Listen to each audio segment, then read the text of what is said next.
Hello' everyone, welcome to study for change চেনেলটোৱে স্বাগতম জনাইছোঁ। আজিৰ এই ভিডিঅ'টোত আছামিয়াৰ বুকখনৰ পৰা অসমৰ ইতিহাসৰ কেইটামান গুৰুত্বপূৰ্ণ কুৱেশ্যন আলোচনা কৰিম। আহি থকা গ্ৰেড 3, গ্ৰেড 4, DME আৰু আছাম পুলিচৰ বাবে এই কুৱেশ্যনবোৰ অতিকৈ গুৰুত্বপূৰ্ণ হ'ব, চ' ভিডিঅ'টো স্কিপ নকৰাকৈ শেষলৈকে চাব। আৰু এই ভিডিঅ'টো আছামিয়াৰ বুকৰ পাৰ্ট নম্বৰ 65। আপোনালোকে যদি আগৰ ভিডিঅ'সমূহ চাব বিচাৰে, প্লেলিষ্টৰ লিংক ডেছক্ৰিপশ্যনত দি আছে, তাৰ পৰা চাব পাৰিব। আজিৰ প্ৰথম কুৱেশ্যনটো হৈছে among the following who was known as Buddhi Harakanarayan. তলৰ কোনজনক বুদ্ধি হৰকনাৰায়ণ বুলি জনা যায়? অপশ্যনত দি আছে গদৰ সিংহ, প্ৰতাপ সিংহ, ৰুদ্ৰসিংহ, চুকাফা। ইয়াৰ শুদ্ধ আনচাৰটো হৈছে অপশ্যন নম্বৰ বি, প্ৰতাপ সিংহ। প্ৰতাপ সিংহক বুদ্ধি হৰকনাৰায়ণ বুলি জনা যায়। লগতে মনত ৰাখিব প্ৰতাপ সিংহক চুচেংফা নামেৰেও জনা যায়। প্ৰতাপ সিংহক বুদ্ধি হৰকনাৰায়ণ আৰু চুচেংফা নামেৰে জনা যায়। Next question, during whose reign Alaboi battle was fought. কাৰ ৰাজত্বকালত আলাবৰী ৰণ সংঘটিত হৈছিল? অপশ্যনে দি আছে চক্ৰধ্বজ সিংহ, প্ৰতাপ সিংহ, ৰুদ্ৰসিংহ, উদিত্য সিংহ। ইয়াৰ শুদ্ধ আনচাৰটো হৈছে অপশ্যন নম্বৰ এ, চক্ৰধ্বজ সিংহৰ দিনত আলাবৰী ৰণ সংঘটিত হৈছিল।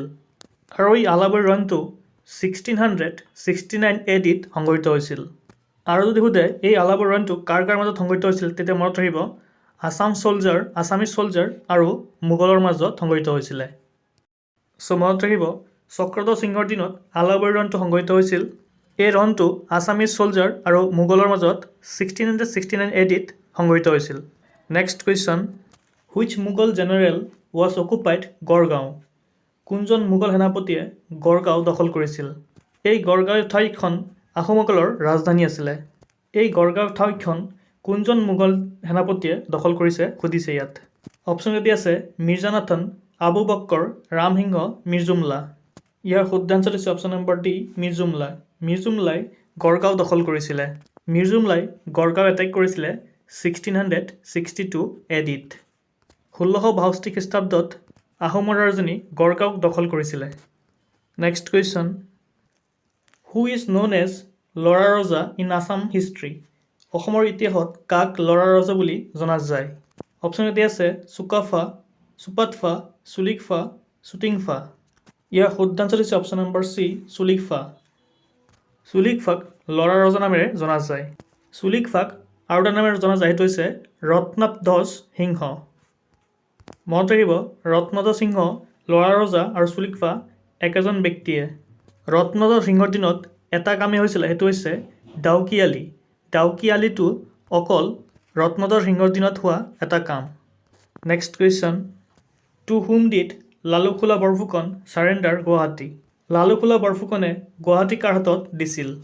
অপশ্যন দি আছে চেষ্টা খান, মান্যাৱাৰ খান, আজমতৰা, জাফৰ খান। ইয়াৰ অপশ্যন শুদ্ধ আনচাৰটো হৈছে অপশ্যন নম্বৰ চি, আজমতৰা।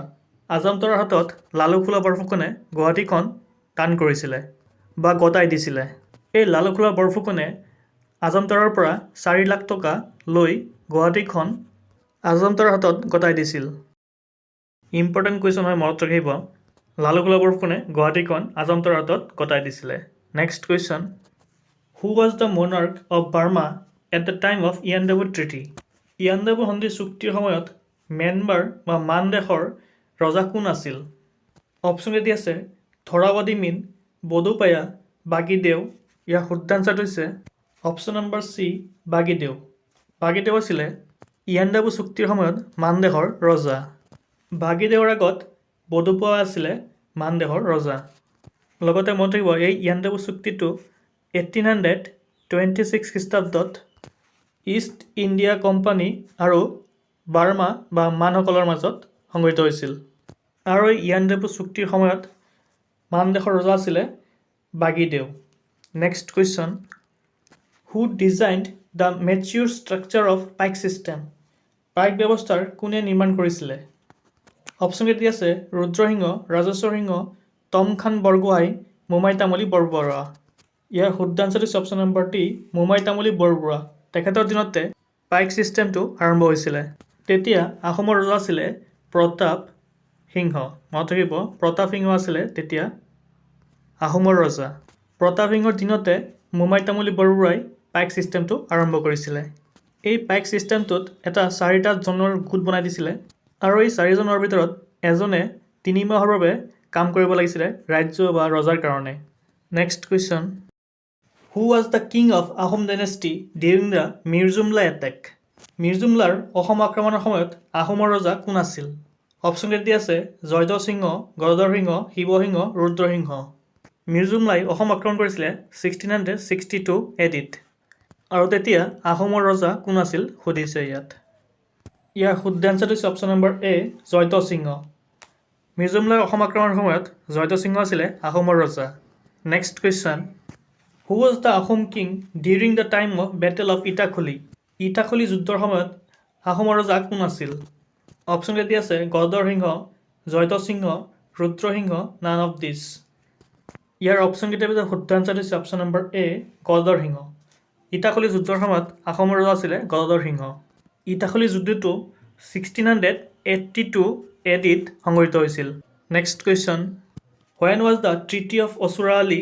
চাইন্ড অসুৰৰ আলি সন্ধি কেতিয়া হৈছিল অপশ্যন কেইটা আছে 1682 1639 1671 none of this option number B 1639 খ্ৰীষ্টাব্দত অসুৰৰ আলি সন্ধিটো স্বাক্ষৰিত হৈছিল এই অসুৰৰ আলি সন্ধিটো স্বাক্ষৰিত হৈছিলে আহোম আৰু মোগলৰ মাজত treaty of Asura Ali signed between Ahom and Mughal এই ট্ৰিটি অফ অচুৰা আলিৰ দ্বাৰা ব্ৰহ্মপুত্ৰ নদীৰ উত্তৰ পাৰে বৰ নদী আৰু দক্ষিণ ফালে অচুৰৰ আলি নিৰ্ধাৰিত কৰা হৈছিলে এই অচুৰৰ আলি চুক্তিৰ দ্বাৰা ব্ৰহ্মপুত্ৰ নদীৰ উত্তৰ পাৰে বৰনদী আৰু তলৰ ফালে দক্ষিণ ফালে অচুৰৰ আলি হিচাপে সীমা নিৰ্ধাৰণ কৰা হৈছিলে next question Haradatta and Biradatta join the Haradatta আৰু বীৰদত্তই কি বিদ্ৰোহত অংশগ্ৰহণ কৰিছিল অপশ্যন কেইটা আছে দন্দুৱা বিদ্ৰোহ ফুলগুৰি ধাবা পথৰুঘাটৰ ঘটনা লাচিমা বিদ্ৰোহ ইয়াৰ শুদ্ধ এনচাৰ হৈছে অপশ্যন নম্বৰ এ দন্দুৱা বিদ্ৰোহত হৰদত্ত আৰু বীৰদত্তই জইন কৰিছিলে এই দন্দুৱা বিদ্ৰোহটো 1795 খ্ৰীষ্টাব্দত হৈছিলে আৰু এই বিদ্ৰোহত হৰদত্ত আৰু বীৰদত্তই অংশগ্ৰহণ কৰিছিলে next question which one of the following book is the most important literary source for the study of early history of Assam তলৰ কোনখন গ্ৰন্থ অসমৰ প্ৰাচীন ইতিহাস অধ্যয়নৰ বাবে আটাইতকৈ গুৰুত্বপূৰ্ণ সাহিত্যিক উৎস অপশ্যন কেইটা আছে মহাভাৰত হৰ্ষচৰিত কালিকা পুৰাণ অৰ্থশাস্ত্ৰ আপোনালোকে কুৱেশ্যনবিলাকৰ এনচাৰ দিবলৈ চেষ্টা কৰিব তেতিয়া আপোনালোকে নিজকে বুজি পাব আপোনালোকৰ প্ৰিপাৰেশ্যন কেনে চলি আছে আৰু এই কুৱেশ্যনটোৰ এনচাৰটো হৈছে অপশ্যন নম্বৰ চি কালিকা পুৰাণ আৰু অগ্নিতন্ত্ৰ এই দুয়োখন কিতাপত অসমৰ প্ৰাচীন ইতিহাসৰ কথা অধ্যয়ন কৰিব পাৰি next question the Moamoria rebellion is related to which of the following Moamoria বিদ্ৰোহ তলৰ কোনটোৰ লগত জড়িত অপশ্যন কেইটা আছে আহোম আৰু মৰাণৰ মাজত আহোম আৰু মোগলৰ মাজত আহোম আৰু চুতীয়াসকলৰ মাজত কাৰো মাজত নহয় এইটোতো হ'বই নোৱাৰে ইয়াৰ শুদ্ধ এনচাৰ হৈছে option number A conflict between Ahom and Morans Ahom আৰু মৰাণসকলৰ মাজত মোৱামৰীয়া বিদ্ৰোহটো সংঘটিত হৈছিলে লগতে মনত ৰাখিব 1769 খ্ৰীষ্টাব্দত লক্ষ্মীসিংহৰ দিনত প্ৰথম মোৱামৰীয়া বিদ্ৰোহটো সংঘটিত হৈছিল মোৱামৰীয়া বিদ্ৰোহ মুঠ 3টা হৈছিলে তাৰে প্ৰথমটো লক্ষ্মীসিংহৰ দিনত দ্বিতীয়টো গৌৰীনাথ সিংহৰ দিনত আৰু তৃতীয়টো সৰ্বানন্দ সিংহৰ দিনত তাৰে প্ৰথমটো মোৱামৰীয়া বিদ্ৰোহ ইম্পৰ্টেণ্ট হয় মনত ৰাখিব চ' মোৱামৰীয়া বিদ্ৰোহ কনফ্লিক্ট বিটুইন আহোম আৰু মৰাণৰ মাজত মোৱামৰীয়া বিদ্ৰোহটো সংঘটিত হৈছিল next question which of the personality was better known as economist and social reformer during the Ahom rule কোনজন অৰ্থনীতিবিদ আৰু সমাজ সংস্কাৰক হিচাপে বেছি পৰিচিত আছিলে আহোমৰ শাসনকালত অপশ্যন আছে পূৰ্ণানন্দ বৰগোহাঁই মোমাই তামুলী বৰবৰুৱা এইটো বৰবৰুৱা হ'ব লাগিছিলে লাচিত বৰফুকন ইয়াৰ অপশ্যন কেইটাৰ ভিতৰত শুদ্ধ এনচাৰটো হৈছে অপশ্যন নম্বৰ পি মোমাই তামুলী বৰবৰুৱা তেখেত আছিলে আহোমৰ শাসনকালত অৰ্থনীতিবিদ আৰু সমাজ সংস্কাৰ হিচাপে বেছিকৈ পৰিচিত আছিল মোমাই তামুলী বৰবৰুৱাৰ দেউতাক আছিলে লাচিত বৰফুকন আছিলে মোমাই তামুলীৰ দেউতাক next question which of the following is also' known as the Assamese Nurjahan তলৰ কোনগৰাকীক অসমীয়া নুৰজাহান বুলি জনা যায় অপশ্যন দিছে Lakshmi Singha Phuleshwari Joymoti none of this ইয়াৰ শুদ্ধ এনচাৰ হৈছে অপশ্যন নম্বৰ বি ফুলেশ্বৰী তেখেতক অসমীয়া নুৰজাহান বুলি জনা যায় next question who led the first notable revolt against British in Assam অসমত ব্ৰিটিছৰ বিৰুদ্ধে প্ৰথমটো উল্লেখযোগ্য বিদ্ৰোহ নেতৃত্ব কোনে কৰিছিল ইয়াৰ অপশ্যন কেইটাৰ শুদ্ধ এনচাৰটো হৈছে option number C Gomdhar Konwar তেখেত হৈছে ব্ৰিটিছৰ বিৰুদ্ধে বিদ্ৰোহৰ নেতৃত্ব লোৱা প্ৰথমজন ব্যক্তি আছিলে লগতে মনত ৰাখিব পিয়লি ফুকনক 1830 খ্ৰীষ্টাব্দত ফাঁচি দিয়া হৈছিলে। Next question, in which year Maniram Dewan was hanged by British? কোন চনত মণিৰাম দেৱানক ইংৰাজে ফাঁচি দিছিল? অপশ্যন দি আছে 1850 AD, 1858 AD, 1888 AD, 1875 AD। ইয়াৰ শুদ্ধ আনচাৰ হৈছে অপশ্যন নম্বৰ বি, 1858 AD-ত মণিৰাম দেৱানক ব্ৰিটিছে ফাঁচি দিছিল। ইয়াৰ লগতে আৰু এটা পইণ্ট মনত ৰাখিব, মণিৰাম দেৱানৰ লগত আৰু এজনক ফাঁচি দিয়া হৈছিলে, এজন হৈছে পিয়লি বৰুৱা। মনত ৰাখিব PB বলত মনত ৰাখিব। অপশ্যনত পিয়লি ফুকনো দিয়া থাকে, বহুতে পিয়লি ফুকন আৰু পিয়লি বৰুৱাৰ মাজত কনফিউজ হৈছে, চ' আপোনালোকে PB মনত ৰাখিব। মণিৰাম দেৱানৰ লগত পিয়লি বৰুৱাকহে ফাঁচি দিয়া হৈছিলে। Next question, during the first Muslim invasion to Kamarupa the king of Kamarupa was? কামৰূপৰ প্ৰথম মুছলমান আক্ৰমণৰ সময়ত কামৰূপৰ ৰজা কোন আছিল? অপশ্যন দি আছে পৃথু, মহিৰাংগ, নৰকাসুৰ, ভাস্কৰ বৰ্মন। ইয়াৰ শুদ্ধ আনচাৰ হৈছে অপশ্যন নম্বৰ এ, পৃথু।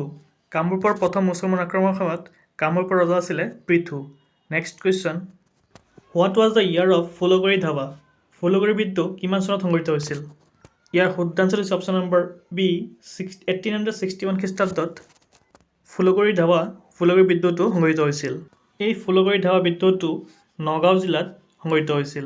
ইয়াৰ মূল কাৰণ আছিলে ব্ৰিটিছসকলে আফু খেতিৰ প্ৰচলন বন্ধ কৰিছিল। ইয়াৰ বাবেই নগাঁও জিলাত ফুলগৰী বিদ্ৰোহটো সংঘটিত হৈছিল। নেক্সট কুৱেশ্যন, হোৱেন অসমীয়া ভাষাৰ উন্নতি সাধিনী সভা এষ্টাব্লিছড? অসমীয়া ভাষা উন্নতি সাধিনী সভা কেতিয়া প্ৰতিষ্ঠিত হৈছিল? অপশ্যন দিব শুদ্ধ আনচাৰ হৈছে অপশ্যন নম্বৰ এ, 1888 খ্ৰীষ্টাব্দত অসমীয়া ভাষা উন্নতি সাধিনী সভাটো গঠিত হৈছিলে। আজি এইকেইটা কুৱেশ্যন আছিলে। যদি ভিডিঅ'টো চাই ভাল লাগিছে প্লিজ লাইক, শ্বেয়াৰ আৰু ছাবস্ক্ৰাইব কৰিব আৰু এনেকুৱা ধৰণৰ ভিডিঅ' পাই থাকিবলৈ। থেংক ইউ ফৰ ৱাচিং।